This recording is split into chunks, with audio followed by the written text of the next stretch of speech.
because it's just a matter of perception. But uh, I tend to focus myself on actively just receiving the experience as is and learning how to enjoy it instead of giving power to a sense of opposition that we need to stop this, like um we are in eternal life. It's already happening. It's always existing. That it wouldn't be eternal if it weren't. We are a part of that innately. So the desire to pull ourselves out of that and to not be part of that and to essentially become carbon, which even carbon, I imagine somewhere in the universe, probably through black holes, is transmuted and recreated into base material for creation. I really don't think that there's a way out of this system. I really think that the point, if there were a point, is to enjoy it. It's just to enjoy it wherever you're at right now, as I'm speaking to you, or like as I'm experiencing it, and likely as you're experiencing it, is in the third dimension. But at the same time, like obviously in my dreams, like I would not say that this is third dimensional. I'm not receiving third dimensional experience in these ways. I'm seeing higher dimensions, and experiencing higher dimensions, and even those in of themselves tend to be more tangible than we would naturally assume. And those also tend to be in, like I said, like adjacent to other realities that in of themselves are maybe less tangible, but equally as experiential and valid.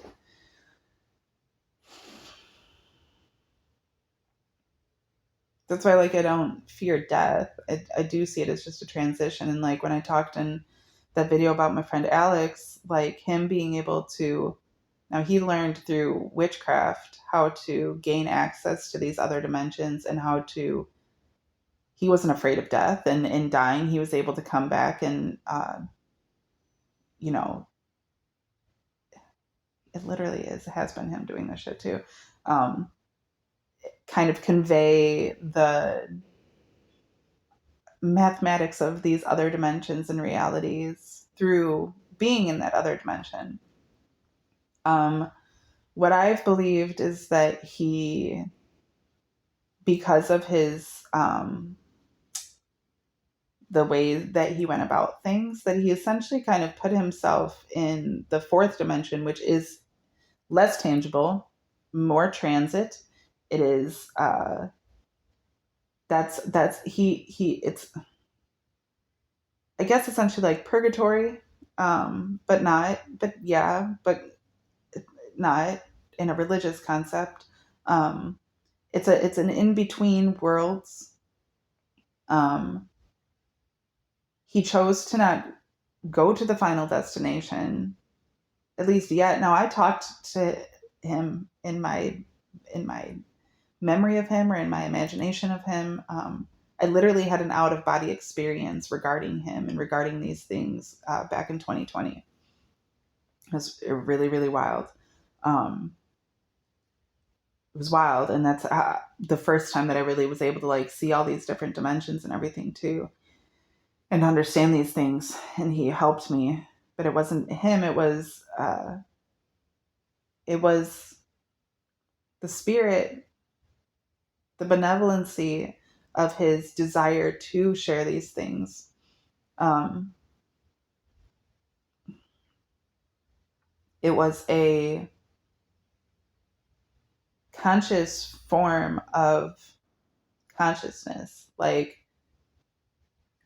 a human shaped, but a void of endless eternities. Like, I'd have to tell that story some other time. Um, but he, through these tactics, kind of became this guide. He became a guide. He became an ascended master, but he only ascended to this plane where he could still reach into the third dimension and be able to show kind of the doorway to the higher dimensions. That was truly a sacrifice. Um, and I do believe, like, that's why it's not hard for me to talk about Alex, where it's hard for me to talk about other people that I know that have been deeply involved in witchcraft, because he used it the same way I've used it, which was as an intellectual tool and understanding. When he realized like Christianity was not scapegoating, gatekeeping a lot of this information, like he was like, okay, I'm not afraid of the dark. I'm willing to go into the dark to understand these things, and I'm willing to learn these things in order to uh, pull good from it. Like I said, he had been forced into the witchcraft that he had been involved in and into the cult that he had been involved in. And so, but he had a good heart. He really did. And so I think that like, although he was tied into those things and that became the realm in which he had to use those powers, he still chose to use them for good. And he taught me how to do that. Um, and like that's why we always connected too, because he believed in me that way. And like that's why he went back and forth between being regretful for using me as a muse, but also like his concept, and like he even told me after he died, was like that he knew that I would be able to understand eventually, and that it wouldn't come across as something so like, okay, yeah, so technically I set you up for murder, but like at the same time, I did it because I knew that it wasn't actually going to be something that would affect you, because I knew that you would be able to pull through these things.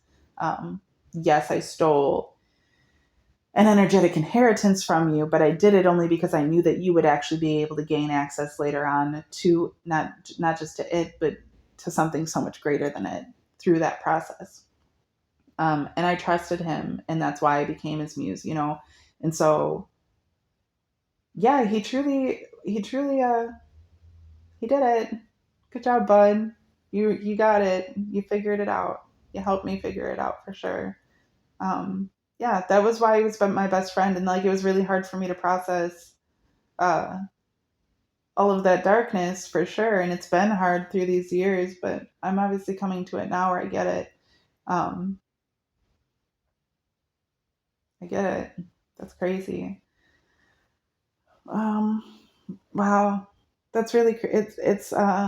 He had told me this dream. He kept trying to tell me this one dream that I just like. Every time he told me, like I was always interested in his dreams, but for some reason this was like the one very important dream to him, and I just like never wanted to hear it or could process it. I would listen to him, and he told me multiple times, but I just like didn't get it. And he told me this dream about him being in like the desert. He was walking, and then he was like covered in clay, and then it became very hard and it started crumbling off, and he was this soft body, and he started sinking into the sand, and then all of these buildings started coming out of the sand, and he said that a face that was like made of clay and like partially broken came out, but it was still somehow soft.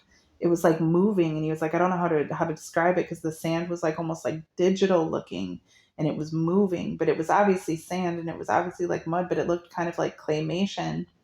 He was like digital claymation, and it this face moved and was talking, and he didn't understand what it was saying, and uh, he knew that this was a message for the future.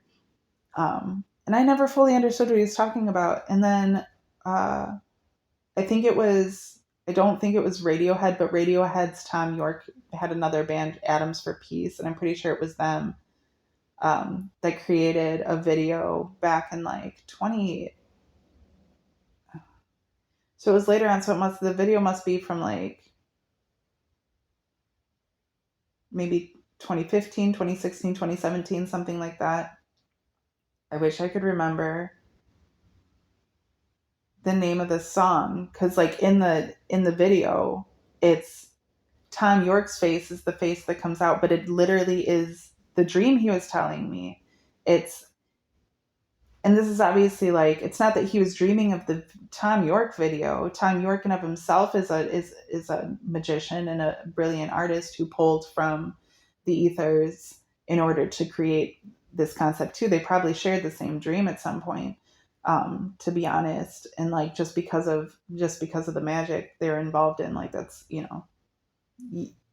it's all working on the same plane. Like that's why like I make fun of people for like, if you have to read it from a book, that's not your power, but that is like, it's still a power for sure, and it's all connected. And then you know That's why I don't involve myself in that stuff. I don't think that Aleister Crowley was a great person. I don't want to be connected to him, to be honest, any more than I already have been forced to. Like, he literally, the moment that he died, he was like, "Oh, I was wrong. Oh no, poor pitiful me."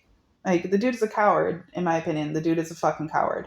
I don't affiliate myself with cowards if I don't have to, but there is a piece of him in me because of the different things that I've learned. I never read any of his books, but like, I've learned through different people different things and learned different things about him, and engaged in the same types of mystery schools that have allowed me the same type of information that he had access to. So there is a part of him in me in that way, and I've had to, work through those processes. And like, that's the same for everyone. So I can't, I'm not, but he did dream about this thing that was in this video, and I saw this video and I knew that it was in reference to his dream, or I knew that it was talking about the same, it was the same thing. It's the same thing, that video. You can see, and you can see how the sand moves in a digitalized claymation type way. It's hard to describe, and you can understand how, if you saw it in a dream, how it would be hard for him to describe too. And I've listened to the song multiple times. I'm going to have to listen to that today because I've listened to it multiple times and haven't fully understood it either. But as I'm thinking about this movie Stargate, and I'm thinking how they go from Egypt to this ancient Egypt,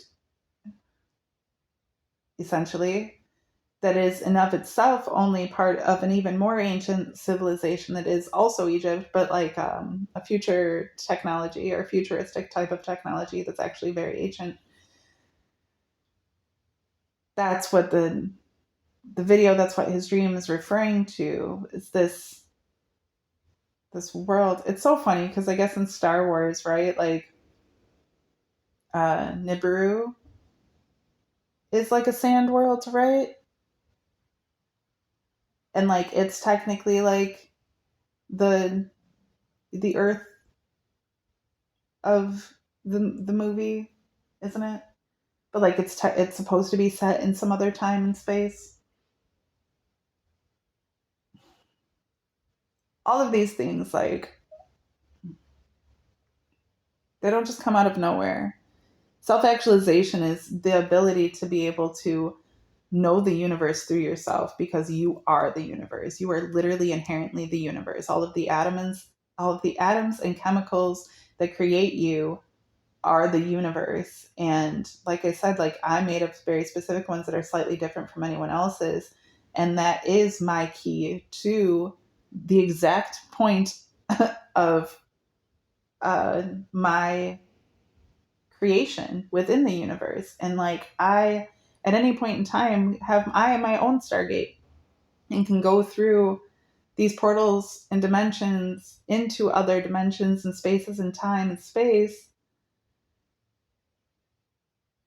according to how I'm able to become aware of those points in my DNA. We all have this power. We all have this ability because we are all created out of atoms. We all have DNA, so we can all do it. It's just a matter of willingness, the willingness to do it.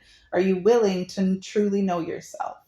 Because, like I said, at the initial beginning of the process, even once you first become willing, you're still pulling from external things in order to try to understand yourself.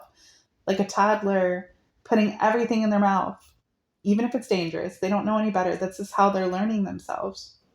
There's nothing wrong with it, but there comes a point where when you're 4, 5, 6, you shouldn't still be putting everything in your mouth in order to learn yourself. You shouldn't have to touch a hot stove in order to learn it when you've seen somebody else do that, or when somebody else has told you not to do that. So coming to an awareness of self, but you still have to be willing. If I wasn't willing, it doesn't matter how many times somebody tells me that the stove is hot, I'm still going to fucking touch it in order to learn for myself what that means. Well, what does hot mean though? And I've been there and I'm still there sometimes. And like, that's part of my process. We all have different processes because we're all created of different DNA. We all have our own separate code. Um, but at the same time, the process in of itself, in the grandest scheme of things, still is it's the same process, you know, and it's the process that the entire universe is going through. Time isn't linear. It only appears that way through our experience of it. If we were to recognize the points in of ourselves that are inherently connected to all of those other parts of the universe, those other parts of the universe would become aware of themselves in the same sort of way, where they would begin to experience the experience of time as more linear, as an active experience, you know. But you can do away with all of that in moments in sleep when you're not fully in this clunky third dimensional body, you know. You can easily reach those and just flow within those spheres, within those planes, the way that it flows. Like I said, like, you know, when the light hits a pool and you see all of those different shapes, it's not just the shape of the surface waves and the light hitting the surface shining through. There are literally waves throughout the entire water that the light is then moving through, and that's why it creates the moving shapes, and that's why it hits in all of these different ways.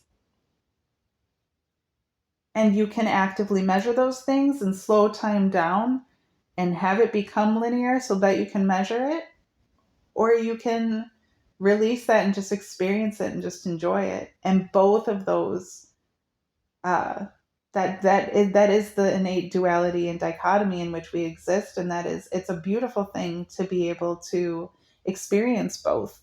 You know, you don't have to just constantly, you know, stare at the clock and slow time down.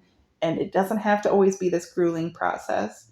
But there's times where you can actively do that. And it's incredible because it's in those moments that you're able actually to sit there and consciously measure time and experience and space and all of these different aspects of it. But at the same time, when you stop looking at the clock and just focus on what is going on around you, suddenly, you know, time is flying. It doesn't mean anything, and you're actively just enjoying all of the cohesion of all of these things, the cohesion and the synthesis of the entire universe and all of these things. So those are my morning thoughts. I was thinking yesterday about, or I was looking through my old art, and there was a piece that I had made, or like sketches or whatever, you know, little fucking just doodles. And one was like men talking to me, being like, "Oh, I really wish that I could get inside of that head." Like they want to get inside my head, not just in a sexual way.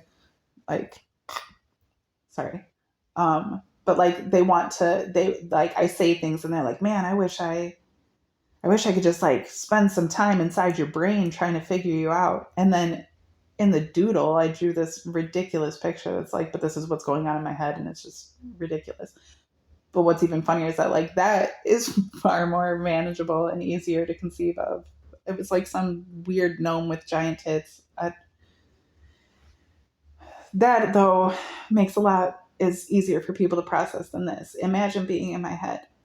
Imagine being in my head and literally within multiple minutes of waking up. Minutes. Like I literally rolled over. I had these thoughts in my head, so I rolled over, grabbed my phone, opened my eyes enough to turn the video on, and then had to keep my eyes closed because I still wasn't fully awake.